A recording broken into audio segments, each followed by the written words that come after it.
नमस्ते। मैं रेनोस वैकिस, विश्व बैंक में प्रमुख अर्थशास्त्री और accelerating development ideas for impact का आपका मेजबान हूं। यह आपका सामान्य पॉडकास्ट नहीं है। ये आर्थिक विकास के लिए विश्व बैंक संस्थान द्वारा आपके लिए लाई गई एक एआई संचालित बातचीत है, जहां हम एक लक्ष्य को ध्यान में रखते हुए नवीनतम शोध को उजागर करते हैं, बड़े विचारों को वास्तविक दुनिया के प्रभाव में बदलना। चलो शुरू करते हैं। इंट्रोडक्शन के लिए थैंक्स रीनोस। आज के एपिसोड में हम वैश्विक मूल्य श्रृंखलाओं या ग्लोबल वैल्यू चेन्स पर फोकस कर रहे हैं। हो सकता है आप इन्हें जीवीसीज के तौर पर जानते हो। पॉलिसी मेकर्स और आज की इकोनॉमी को नेविगेट करते प्रोफेशनल्स के लिए इन इंटरनेशनल प्रोडक्शन नेटवर्क्स को समझना बेहद ज़रूरी है। हमने एक काफ़ी डिटेल्ड रिपोर्ट से इस जानकारी को आपके लिए सिंपल करके निकाला है और इस डीप डाइव का मकसद जीवीसीज के उन 2-3 अहम पहलुओं के बारे में बात करना है जिनके बारे में आपको ज़रूर पता होना चाहिए। बिल्कुल। और जो चीज जीवीसीज को ट्रेडिशनल ट्रेड से अलग बनाती है वो ये है कि इसके तहत प्रोडक्शन अलग अलग देशों में बढ़ जाती है। यानी कि एक ही देश में पूरी की पूरी प्रोडक्ट बनने की जगह अलग अलग देशों में उसकी प्रोडक्शन के अलग अलग स्टेप्स पूरे किए जाते हैं। हर स्टेप पर कुछ ना कुछ वैल्यू ऐड होती है। ये बना बनाया माल खरीदने बेचने जितना सिंपल नहीं है, बल्कि ये एक कहीं ज्यादा इंटीग्रेटेड टाइप का प्रोसेस होता है। तो चलिए अब अपनी पहली हाईलाइट पर आ जाते हैं। इस रिपोर्ट में इस बात पर काफ़ी जोर दिया गया है कि जीवीसीज इकोनॉमिक प्रोग्रेस के लिए एक पावरफुल ड्राइवर होते हैं।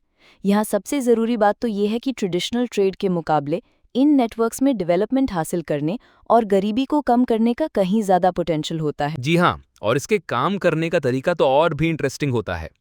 रिपोर्ट में जीवीसी ट्रेड को लेकर दो अहम बातें कही गई हैं। पहली बात है हाइपर स्पेशलाइजेशन की, यानी कि कुछ देश प्रोडक्शन प्रोसेस के छोटे छोटे हिस्सों पर काफी ध्यान देने लगते हैं। इसे ऐसे समझिए कि पूरी की पूरी कार बनाने के बजाय कोई देश इंजन का कोई खास कंपोनेंट बनाने में दुनिया की नंबर 1 कंट्री बनना चाहता है।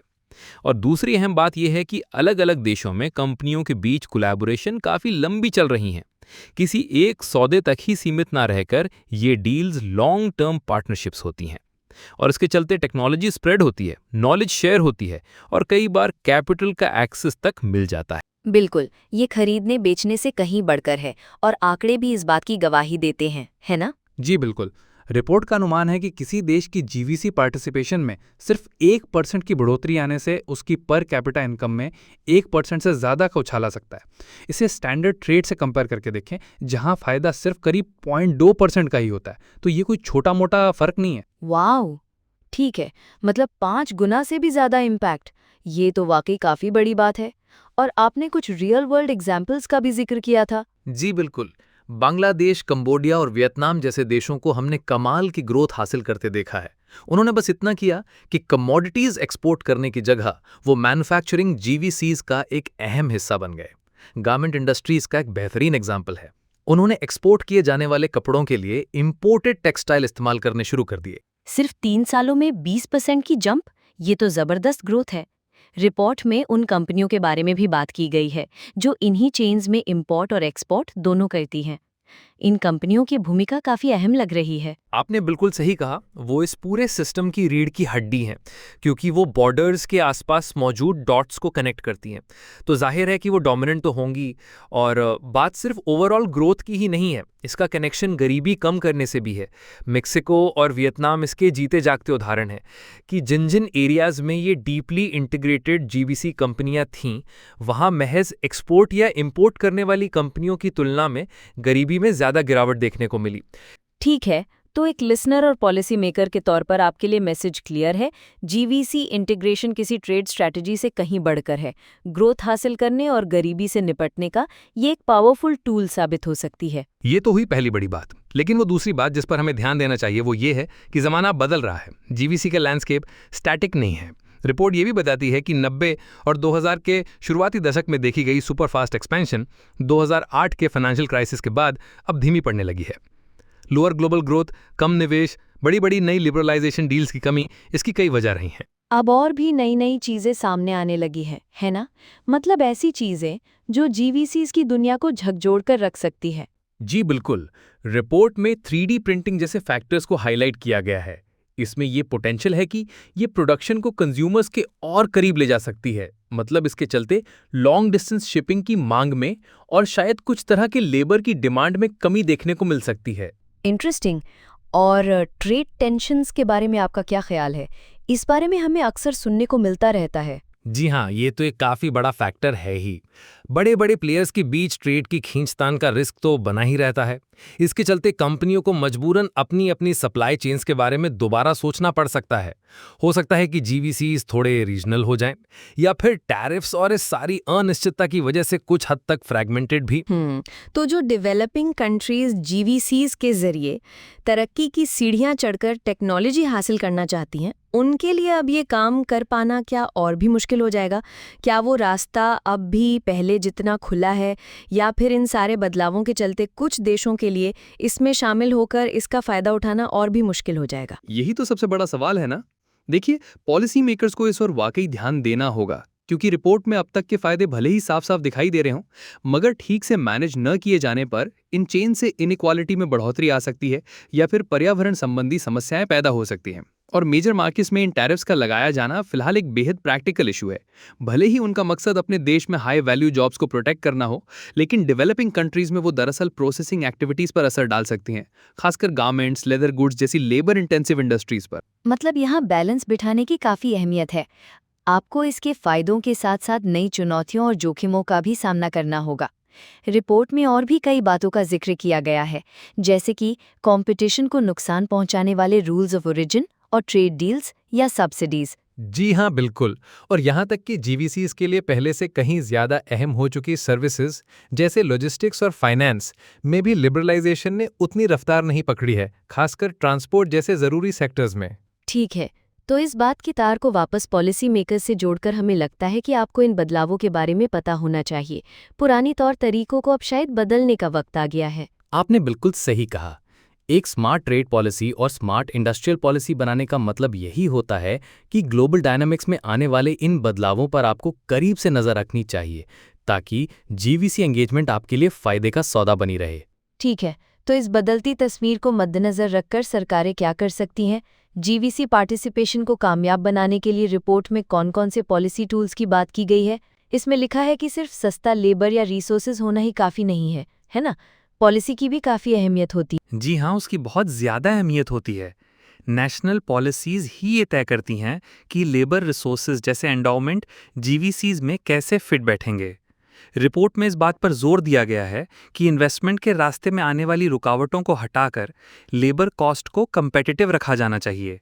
इसका मतलब है कि ओवर वैल्यूड एक्सचेंज रेट से बचना चाहिए, क्योंकि उससे मैन्युफैक्चरिंग कंपेटिटिवनेस को चोट पहुंचती है।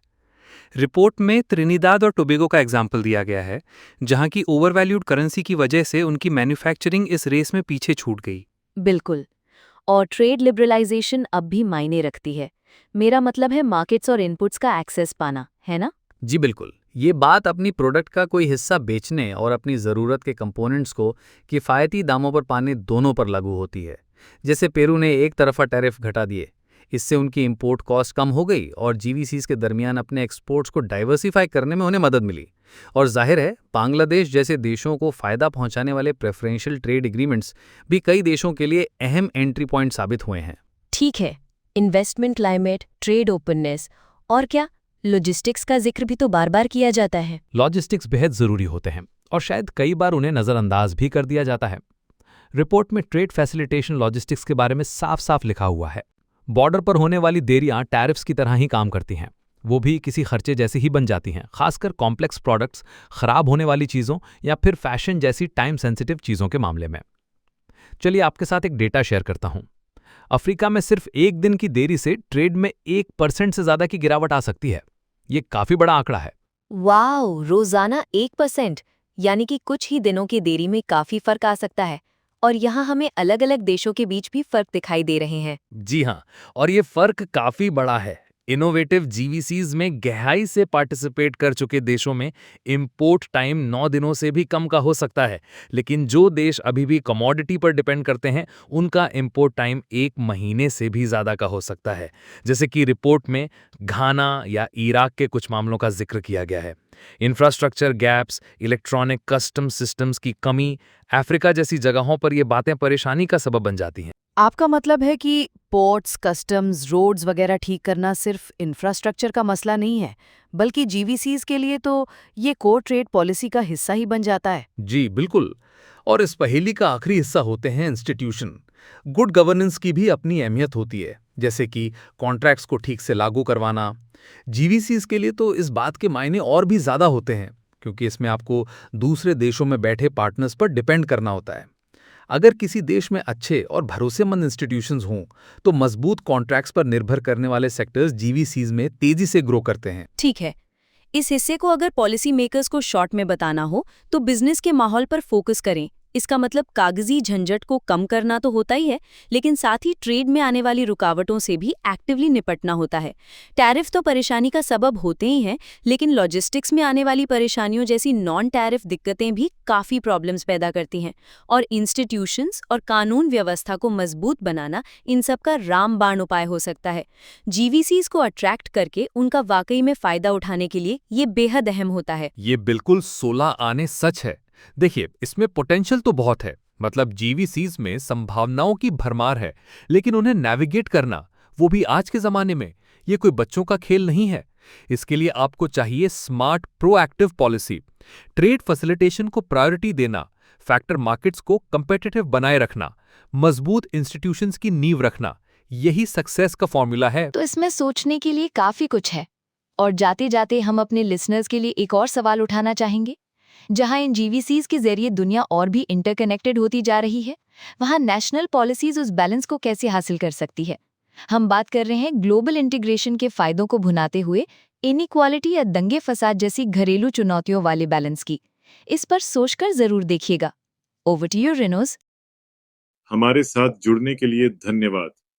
आप हमारी वेबसाइट पर पूरी रिपोर्ट पा सकते हैं, बस डिस्क्रिप्शन में दिए गए लिंक पर क्लिक करें। आने वाले एपिसोड के बारे में सबसे पहले जानने के लिए सब्सक्राइब करना न भूलें। और जाने से पहले, आपने जो सीखा है उसे आप व्यवहार में कैसे लाने की योजना बना रहे हैं, और आप हमसे किन विषयों पर बात करना चाहेंगे, हमें यह जानकर खुशी होगी। तब तक के लिए अलविदा।